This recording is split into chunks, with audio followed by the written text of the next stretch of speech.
The topsy-turvy weather in New York City saw a record-setting 62 degrees on Wednesday, but a significant snowstorm expected to move in overnight prompted Mayor Bill de Blasio to close schools on Thursday.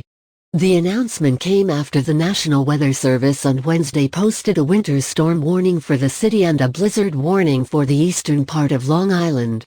Forecasts called for 8 to 12 inches of snow throughout northern New Jersey, the Hudson Valley, Long Island, coastal Connecticut and the city.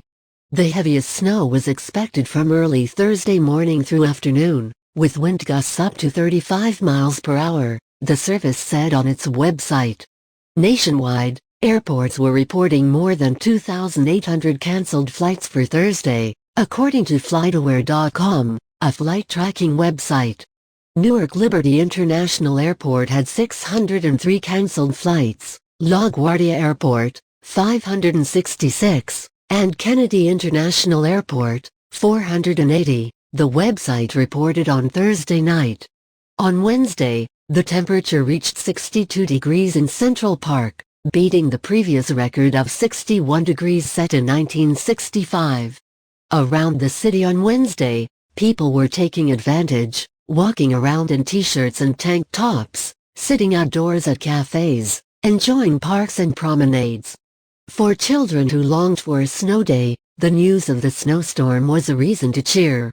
Libby Court Manch had taken her two sons, Christopher, 2, and Bradley, less than a year old, to a park in Huntington, Long Island, on Wednesday. "You know what's gonna happen tomorrow?" she asked the 2-year-old.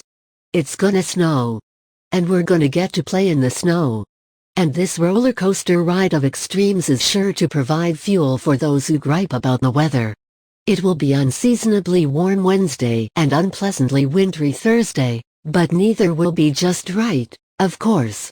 New York Today each morning, get the latest on New York businesses, arts, sports, dining, style and more. Enter your email address, sign up. Receive occasional updates and special offers for the New York Times' products and services. See sample privacy.